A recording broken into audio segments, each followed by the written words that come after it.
différentes, mais qui sont complémentaires. C'est-à-dire que l'effort ponctuel maintenant du Canada de créer les assises pour une police nationale, de l'assister dans son développement à long terme, ça va continuer, indépendamment de la mission multinationale. Mais évidemment, tous les efforts que nous allons faire pendant le déploiement de la force multinationale, nous allons nous assurer que nous sommes en complète coordination et synergie avec les efforts de la force multinationale. Pour ce qui est de la force multinationale en elle-même, le Canada n'a toujours pas finalisé sa décision pour sa participation dans le cadre de cette force-là. Mais peu importe cette deuxième décision, il reste que nous serons présents, nous continuerons nos efforts et nous travaillerons en étroite collaboration de façon à s'assurer que tout ça marche ensemble. Donc, allez-vous financer cette force? C'est ce que je vous expliquais. La décision pour la force multinationale, que ce soit une contribution en personne, financière, en équipement, la décision n'a pas encore été prise. Mais nos efforts de formation et d'équipement continuent en parallèle. Votre position n'est pas clairement définie sur la participation de votre pays à la mission multinationale. Et j'aimerais vous demander pourquoi votre pays avait, en ce moment de la durée, refusé de prendre le leadership de cette mission, malgré les pressions des États-Unis.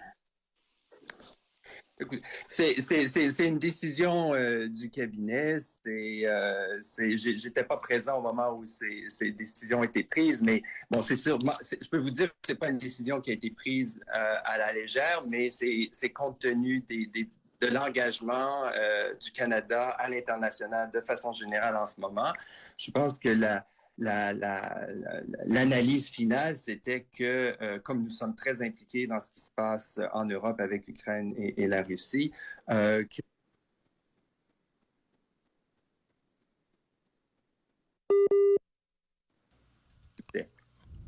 donc, malheureusement, on n'a pas pu accepter ce leadership, mais on continue nos efforts de formation de la police. Et la contribution à la force reste à être déterminée. On sent que le Canada n'est pas trop enthousiaste à supporter cette mission multinationale. Non, entre refuser le leadership et l'appuyer, c'est deux choses complètement différentes. Et je peux vous assurer qu'on est on appuie complètement la résolution du Conseil de sécurité et qu'on va tout faire ce qui est réalistiquement possible pour assurer son succès. Ça, je peux vous assurer de ça. OK. On en a parlé tout à l'heure. Vous financez la police nationale depuis des années. Avec la police nationale, il y a eu de petits résultats, mais la PNH seul n'arrive pas encore à protéger et servir la population. Pourquoi votre pays n'a jamais envisagé d'accompagner les forces armées d'Haïti? C'est une bonne question, mais je pense que pour aujourd'hui, quand on regarde la situation actuelle, on s'entend que c'est vraiment maintenant l'importance, c'est vraiment de renforcer la police. Donc, c'est là que l'essentiel de notre énergie va. Pour ce qui est d'une contribution future à l'armée, ben ça, on pourra voir en temps et lieu, mais ma compréhension de l'état des lieux, c'est vous avez une police qui a besoin d'aide en ce moment. La force multinationale s'en vient pour, de façon ponctuelle, rétablir un peu de sécurité, mais cette police devra continuer son travail une fois le départ de cette force. Donc l'idée, c'est vraiment de travailler main dans la main. La force multinationale s'en vient pour appuyer la police. Nous travaillons pour renforcer la capacité de la police pour qu'elle puisse faire le travail à long terme. Vous travaillez, je le disais, depuis des années pour arriver à renforcer la police. Quelle est donc votre évaluation de vos investissements dans la police nationale? Ben, effectivement, elle a subi des pertes d'effectifs. Donc, je pense qu'on peut s'entendre qu'un des problèmes, c'est le fait que le nombre de policiers est insuffisant pour faire le travail correctement sur l'ensemble du territoire. Donc, beaucoup d'énergie va à recruter, former, d'où l'importance de nos programmes de formation qui vont accompagner. On peut aussi dire que la police a peut-être été formée à l'origine dans un contexte sécuritaire différent. La situation des gangs est un contexte nouveau. Donc ça, il y a aussi un besoin de développer cette capacité anti-gang auquel tout le monde travaille.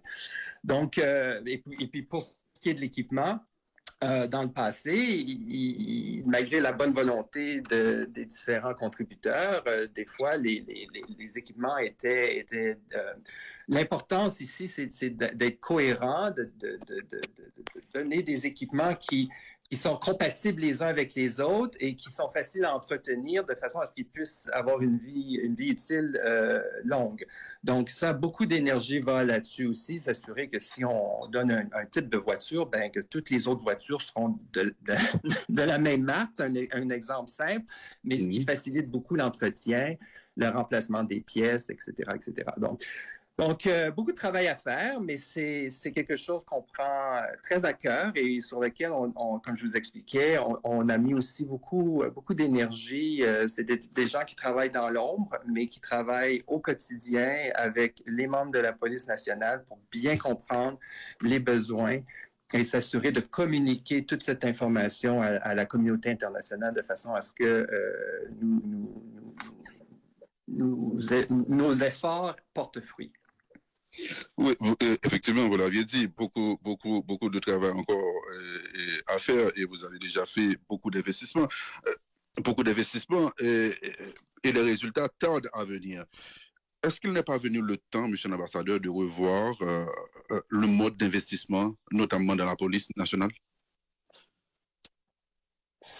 Je ne suis pas sûr de comprendre votre question. Ce que je peux vous dire, c'est que... Je peux répondre pour vous, si vous voulez. Oui. Encore une fois, moi, ça fait seulement un mois que je suis ici. Tous les gens que je rencontre nous disent l'importance d'avoir une bonne coordination et de répondre aux vrais besoins de la police. Donc, beaucoup d'énergie est mise sur cela. Ça fait que peut-être que c'est cette nouvelle façon d'investir auquel vous faites référence. En tout cas, c'est définitivement la façon dont nous procédons en ce moment. Robertson, est-ce que tu as d'autres questions sur ce point? Non. Ok, on va aborder le volet politique, monsieur l'ambassadeur. Et ces dernières années, votre pays est très impliqué en Haïti. Avant, il y avait les États-Unis et la France, mais ces dernières années, le Canada est en première ligne, si je peux dire ça ici, et en Haïti, notamment avec son régime de sanctions. Est-ce qu'il y a d'autres noms et d'autres personnes, d'autres figures en Haïti à sanctionner?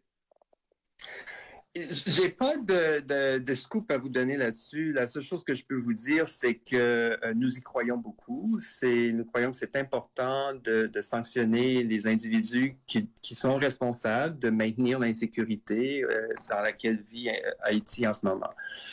Pour ce qui est de l'avenir, c'est un programme dynamique, donc c'est possible qu'il y ait des noms qui soient ajoutés.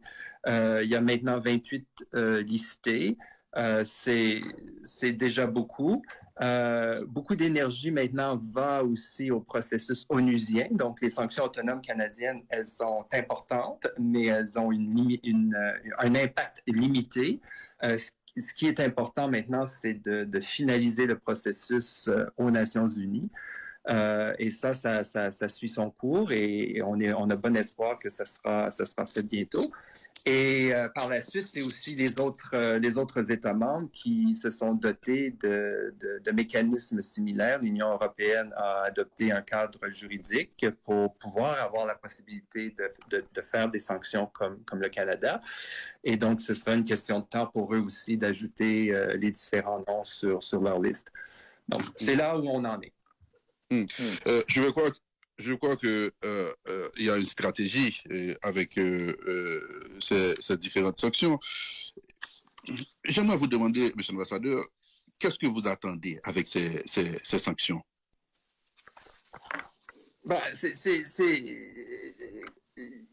Il y a des gens qui sont responsables d'entretenir l'insécurité. Donc, l'idée, c'est d'essayer de faire en sorte que leur comportement change.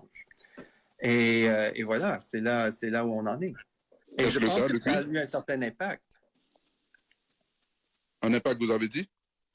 Oui, je pense que moi, ce qu'on me dit de façon ici et là, c'est que les sanctions ont eu un certain impact.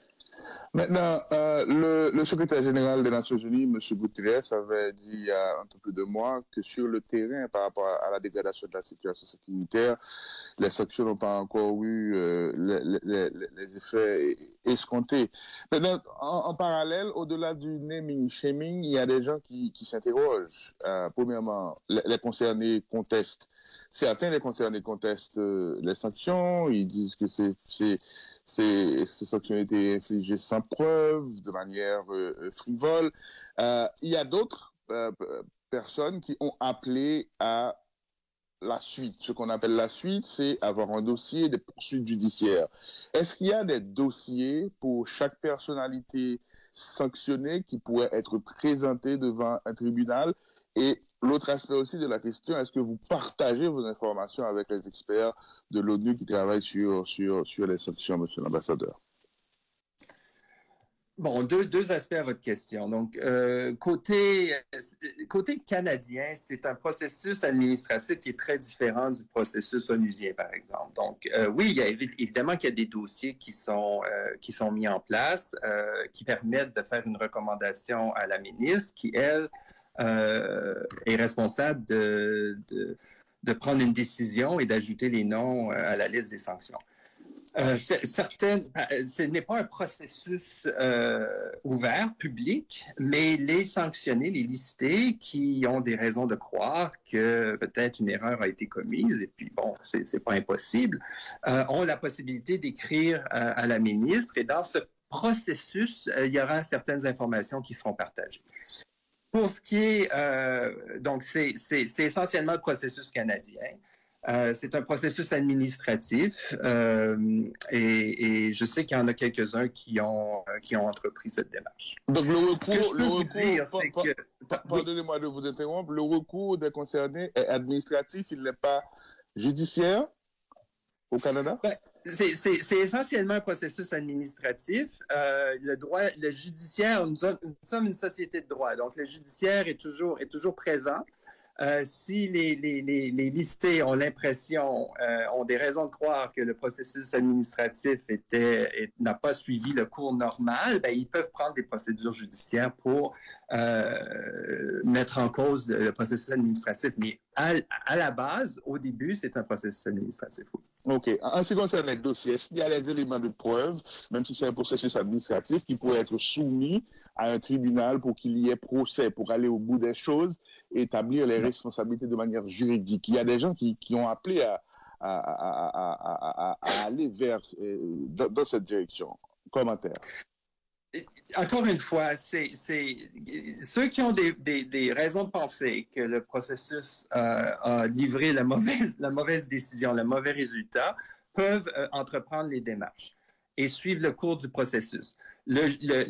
Un tribunal ne va pas se pencher sur le bien fondé de la décision du ministre et la discrétion de la ministre. Mais par contre, si pour une raison ou pour une autre, ils ont des raisons de penser que le processus n'a pas été suivi, là, ils peuvent impliquer les tribunaux. OK. Maintenant, qu'il s'agisse du Canada ou pour l'ONU, est-ce qu'un jour, ceux qui ont été sanctionnés pourront se retrouver devant un tribunal sur la base des éléments d'information et des preuves collectées contre eux.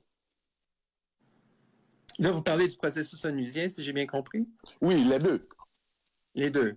Je ne suis pas aussi familier avec le processus onusien, mais je suis certain qu'il y a aussi des procédures possibles. Mais c'est un processus, comme vous pouvez imaginer, qui implique tous les États membres, qui est géré par le Conseil de sécurité. Il y a déjà un rapport qui a été soumis. Donc, ça suit son cours. Et c'est un autre processus complètement séparé.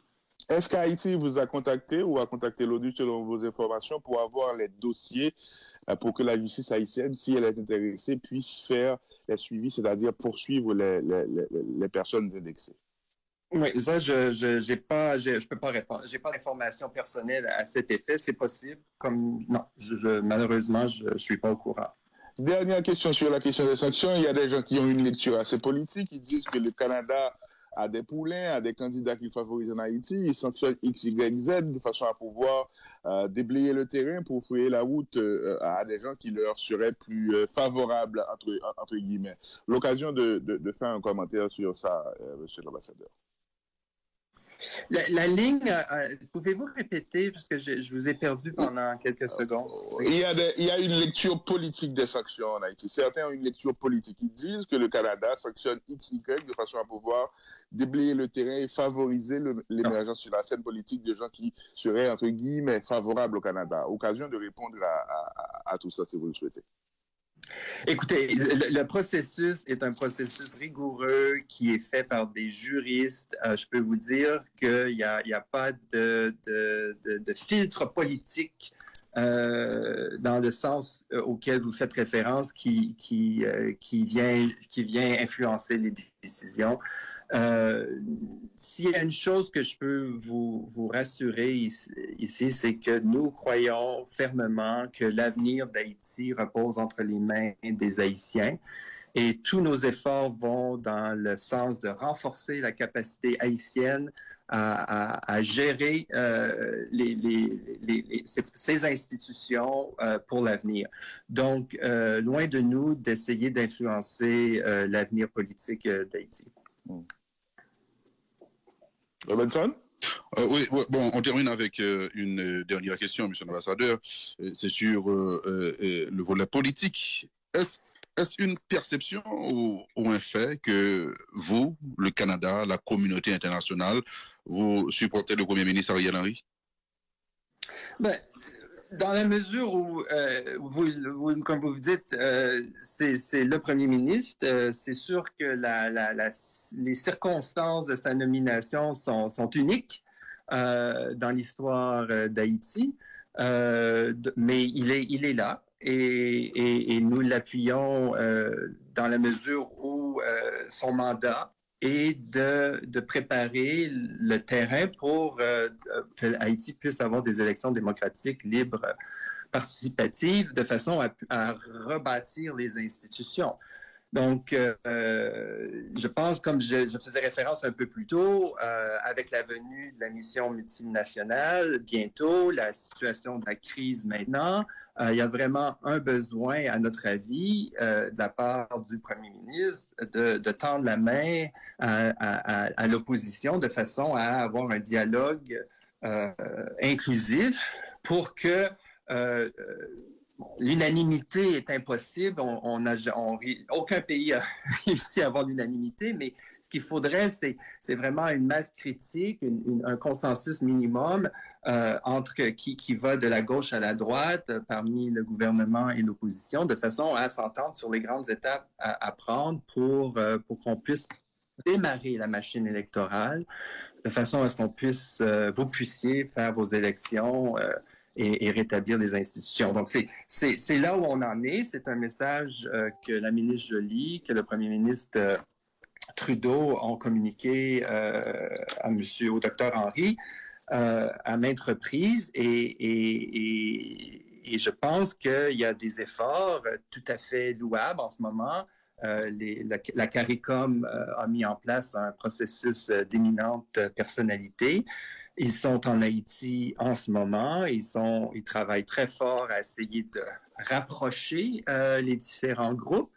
Je pense que le moment est vraiment venu pour tous d'accepter la main tendue et comme on dit chez nous, le mieux est l'ennemi du bien. Donc, on peut toujours évidemment espérer plus, mais à un moment donné, il faut se dire que quelque chose qui fonctionne et qui nous permet de faire un pas en avant et d'enclencher un processus pour des élections transparentes, libres, inclusive, c'est ce qui est plus important. J'encourage tout le monde à se rouler les manches et à aller de l'avant.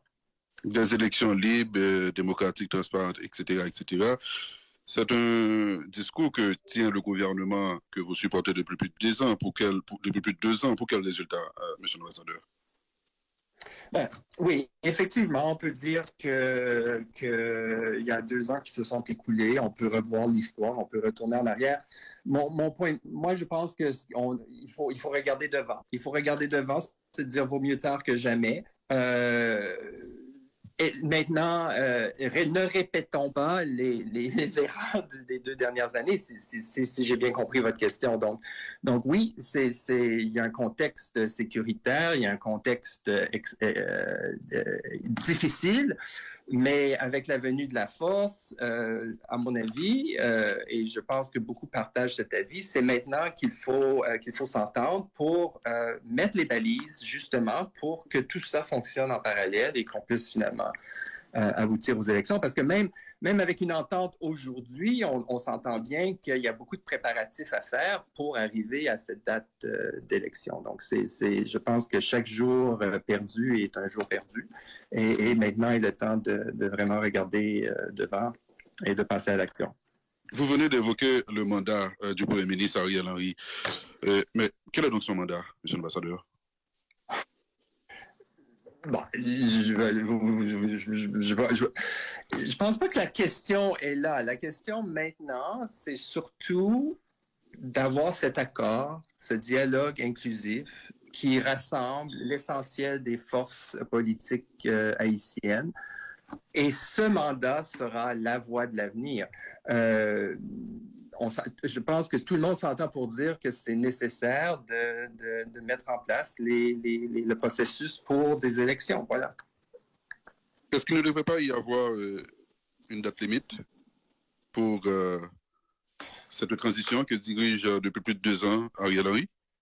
Moi, écoute, là-dessus, c'est, encore une fois, c'est aux Haïtiens, c'est aux forces haïtiennes de la société civile, politique, du gouvernement de s'entendre sur ce qui fonctionne pour Haïti. Bien à moi sur ces questions-là, honnêtement, le Canada n'a pas d'opinion. C'est-à-dire que si vous vous entendez, si les forces principales s'entendent, vous aurez l'appui du Canada. Ce qu'on veut éviter, c'est de prendre des actions pour aller vers l'avant qui sont contestées par la majorité de la population. À ce moment-là, ce serait vraiment dommage parce que c'est la démocratie, même en l'absence d'institutions, c'est cette capacité de se rassembler et de travailler ensemble pour le bien de la population en étant au diapason avec les besoins et la volonté de la population. Donc, dans la mesure où la population, les différents intervenants s'entendent, vous aurez l'appui du Canada et nous ferons tout ce qui est possible pour vous accompagner. Monsieur l'ambassadeur, l'absence d'échéancier à cette transition participe au maintien de certains statu quo et certains estiment que parce qu'il n'y a pas d'échéancier, parce qu'il y a cet appui à l'existant, c'est-à-dire à M. Henry et à son équipe, les lignes peinent à bouger. En parallèle aussi, à un autre constat, la communauté internationale, dans sa grande majorité, avait supporté, par exemple, l'accord du 21 décembre et aussi avait, dans une petite fenêtre, appelé à un accord un petit peu plus inclusif. Mais cet accord plus inclusif n'est toujours pas trouvé. Plus de 2 ans après, l'utilisation de ces éléments de langage, des poussées, des pressions, des appels, etc., etc. Et à partir de l'accord du 21 décembre, il était prévu d'organiser des élections et remettre le pouvoir en février 2024 à de nouveaux élus. Maintenant, la réalité est devant nous. On comprend que c'est impossible aujourd'hui. Sur la base de ces considérations, de ces constats, il y a des gens qui disent que implicitement, la communauté internationale a une espèce de régime de faveur, favorise un peu plus M. Henry et n'exige pas de résultats, d'avancées concrètes en contrepartie. Est-ce que vous partagez cette lecture ou pas, monsieur l'ambassadeur? Je ne peux pas m'exprimer pour la communauté internationale, mais je peux vous dire que du côté du Canada, ce que nous souhaitons, c'est les balises d'un dialogue inclusif qui rassemble l'essentiel des forces politiques, civiles haïtiennes, de façon à ce que vous puissiez passer à des élections. Bon, le plus tôt sera le mieux. Je pense que je ne vois pas l'utilité de mettre une date fixe parce que c'est bon, ça peut être une distraction, mais ça c'est un choix que les gens qui s'entendront entre eux pourront prendre.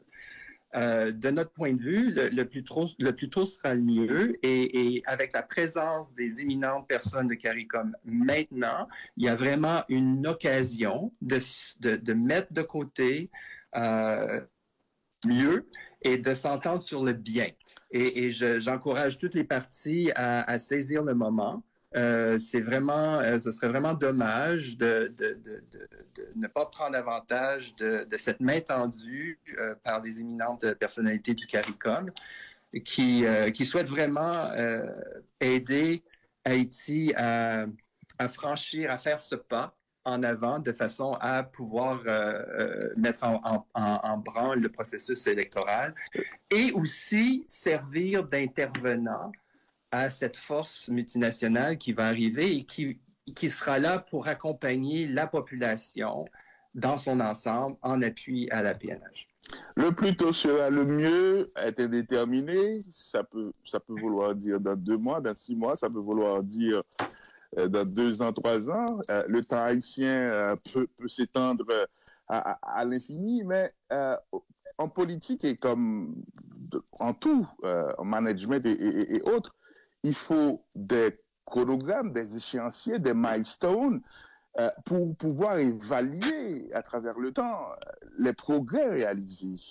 Vous êtes réticent à imposer, je ne dirais pas imposer, à introduire cette notion de temps dans la discussion politique pour forcer les acteurs à s'entendre si c'est nécessaire et à comprendre qu'en parallèle de cette impossibilité à trouver cet accord, la situation au plan humanitaire, au plan économique et sécuritaire se dégrade. Est-ce qu'il y a un double standard par rapport à Haïti ou pas, M. l'ambassadeur? Sans stress, sous 100.9. Eu égard au temps, aux échéanciers, aux milestones nécessaires pour évaluer les progrès. Non, je pense qu'il y a des circonstances très uniques qui sont particulières à Haïti. Mais quand je dis le plus tôt sera le mieux, c'est le plus tôt sera le mieux que les parties s'entendent. À mon avis, ça, vous avez raison. Je pense qu'on est maintenant est le temps d'avoir cette entente. Et cette entente, pour les détails, c'est aux parties de décider ce qui est le mieux pour Haïti. Ça peut être de fixer une date, ça peut être aussi de donner les pouvoirs à une entité qui est responsable de l'organisation des élections et de lui donner aussi le pouvoir de déterminer la date de ces élections. Donc encore une fois, l'idée ici, c'est de bâtir les balises d'une entente qui reçoit l'essentiel, l'appui de l'essentiel des parties prenantes, de façon à ce qu'il y ait un processus qui soit clair et que les entités qui sont saisies de mettre en place ce processus aient les pouvoirs pour pouvoir aller de l'avant sans interférence. Voilà. Bon, vous venez d'arriver. Je me permets de refermer cette interview avec des recommandations. C'est Prestige, notre bière, c'est Barbancourt, l'un de nos motifs de fierté à travers le monde. Notre rhum 5 étoiles, c'est le griot, c'est le banane pesé, c'est Piclis, Diri Lalo, Tom Tom, Dira Légumes et Soubjoumou, et complète la liste de recommandations pour notre nouvel invité du Canada. Ben, c'est bien noté. J'ai déjà eu la chance de déguster certaines de ces plats, de ces mets, de ce rhum. Et oui, le